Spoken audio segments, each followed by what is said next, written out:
हमें gene designer की shop दिखा जाती है और वो और हमारी एडन और एनजी वहां पर बैठे हुए थे। तो वो कहता है मुझे लगा ही था आप लोग आएंगे, इसलिए मैंने आपके लिए डिजाइन तैयार करके रखे हैं। तो हमारी एनजी कहती है वाह ये डिजाइन तो कितना प्यारे है ना, मुझे कौन सा चूज करना चाहिए। और तब वो सोचती है असल में ये हमारे कपड़े डिसाइड करने के लिए नहीं आई थी, मैं तो वो लेटर अपने फादर को भेजने के लिए यहाँ पर आई थी, क्योंकि वो लेटर मैंने अपने फादर के लिए लिख दिया जिसमें मैंने लिखा था हेलो फादर, मैं आपको ये लेटर इसलिए लिख रही हूँ क्योंकि ये मेरी लास्ट रिक्वेस्ट है आपकी बेटी के तौर पर। मैं चाहती हूँ कि मैं लेस्ली टाउन में एडन के साथ रहूं, इसलिए प्लीज आप मेरे लिए एक नई मैरिज अरेंज ना करवाइएगा।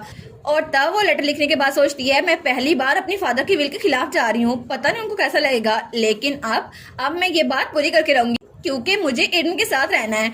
और तब तो बड़ी खुश थी, लेकिन वो सोचती है बस मुझे कल के लेटर भेजना है। लेकिन वो सोचती है आखिर एडन मेरे साथ इतना चिपका हुआ क्यों है, मेरे पास तो टाइमिंग ही नहीं है लेटर भेजने के लिए, क्योंकि पहले जब मैंने एडन से कहा था मुझे वहां पे जाना है तो एडन ने कहा था मैं तुम्हारे साथ चलता हूँ, लेकिन वो तो मेरे साथ बिल्कुल एक डकलिंग की तरह है, जैसे एक बत्तख का बच्चा उसका पीछा करता है ना, बिल्कुल वो भी मेरा पीछे ऐसे ही करा था। तो तभी वहां पर जीन उठता है, वो कहता है सर मेरी बात सुन सकते हैं। तो एडन कहता है हाँ मैं सुन सकता हूँ। तो एनजी सोचती है मुझे लगता है यही मौका ठीक है, मुझे अभी पोस्ट ऑफिस जाना चाहिए लेकिन जरा टाइम नहीं मिलेगा, मुझे कुछ और तरीका इस्तेमाल करना होगा। तो वो कहती है मैरी, और मैरी यहाँ पर खड़ी थी तो उसके पास आती है और कहती है क्या तुम मेरी हेल्प कर सकती हो, मुझे ये लेटर पोस्ट करना था लेकिन मेरे पास टाइम नहीं है, क्या तुम इसको मेरी जगह पोस्ट कर सकती हो। तो मैरी कहती है ऑफ कोर्स, वो हमारे घर के साथ ही है। वो कहती है थैंक यू सो मच। तो तभी हमारा एडन वो भी कहता है मुझे तुमसे एक बात करनी थी। तो जीन कहता है हाँ क्या हुआ। वो कहता है मुझे ये लेटर भेजना था, क्या तुम ये लेटर कैपिटल भेज सकते हो। वो कहता है जी जी बिल्कुल, हमारे घर के साथ ही तो है। तो तब एनजी और एडन दोनों से कहते हैं प्लीज इसको उनसे सीक्रेट रखना। और उन दोनों को ही पता नहीं था कि दोनों का लेटर एक ही जगह पे जा रहा है, हमारी एनजी के फादर के पास। और तब सीन चल होता है और हमें एक ड्रंक आदमी दिखा रहता है जो कहता है वो तो बहुत ज्यादा खूबसूरत लड़की थी और उसके सामने एक आदमी बैठा हुआ था थॉमसन, जो कि इन्फॉर्मेशन गिल्ड का मेंबर था और वो वहां पर एडन के बारे में इन्फॉर्मेशन लेने आया था। वो सोचता है मुझे नहीं पता मेरी जॉब इतनी ज्यादा मुश्किल होने वाली है, लेकिन ये लेवल ऑफ इन्फॉर्मेशन तो बहुत ज्यादा ही मुश्किल है। और तब वहां पे उसने एडन के बारे में लिखा था, उसके डैड के बारे में, उसके ग्रैंडफादर के बारे में, उसकी मॉम के बारे में। और वो सोचता है मुझे पक्का लगा था मुझे यहाँ पे कुछ मिल जाएगा, लेकिन मुझे यहाँ पर कुछ भी नहीं मिला। और वो आदमी वो तो ड्रिंक किए जा रहा था, वो कहता है वो तो बहुत ज्यादा खूबसूरत थी लेकिन उसका आदमियों में टेस्ट बिल्कुल खराब था। तो आदमी कहता है क्या आदमियों में। वो कहता है हाँ हाँ बिल्कुल।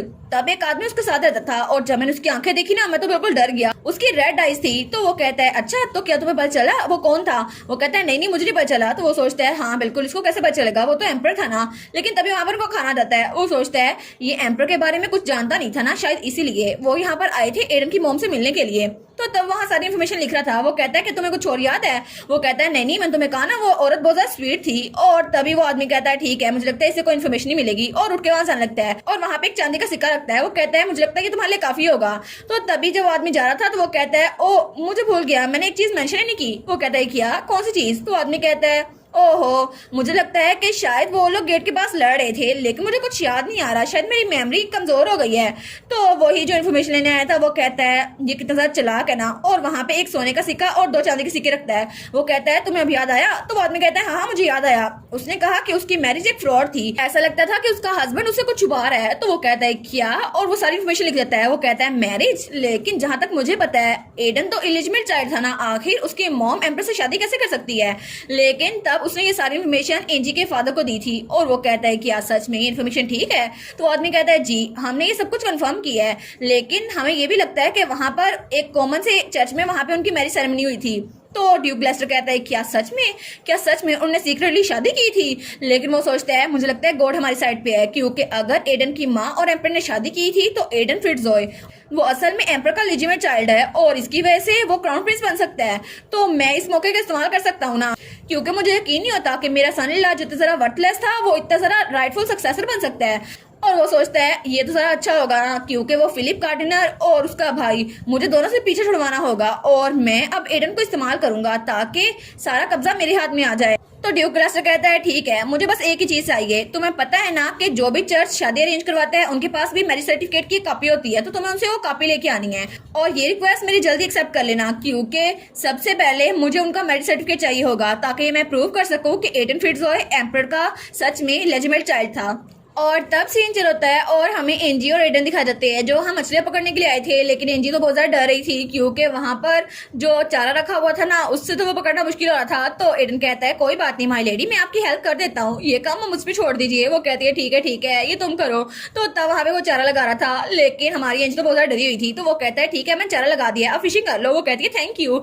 तो एंजी कहती है देखो ना, मुझे लगता है मैंने एक मछली पकड़ी है। वो कहता है नहीं इतनी जल्दी मछलियां नहीं आती। तो वो कहती है अच्छा, लेकिन हमने अभी क्यों इनको पकड़ने का डिसाइड किया है। वो कहता है सनसेट के टाइम ज्यादा मछलियां पकड़ी जाती हैं और जब वो चारे को देखेंगी ना, तो तभी हमें थोड़ी सी मोमेंट फील होगी, तो तब हम उनको निकाल सकते हैं। तो हमारी एंजी कहती है देखो ना एडन, मुझे लगता है कि एक मछली मेरे जाल में फंस गई है। तो कहता है सच में, तुम फिक्र ना करो, दोनों हाथों से इस रोड को पकड़ो और फिर मछली को बाहर निकाल लो।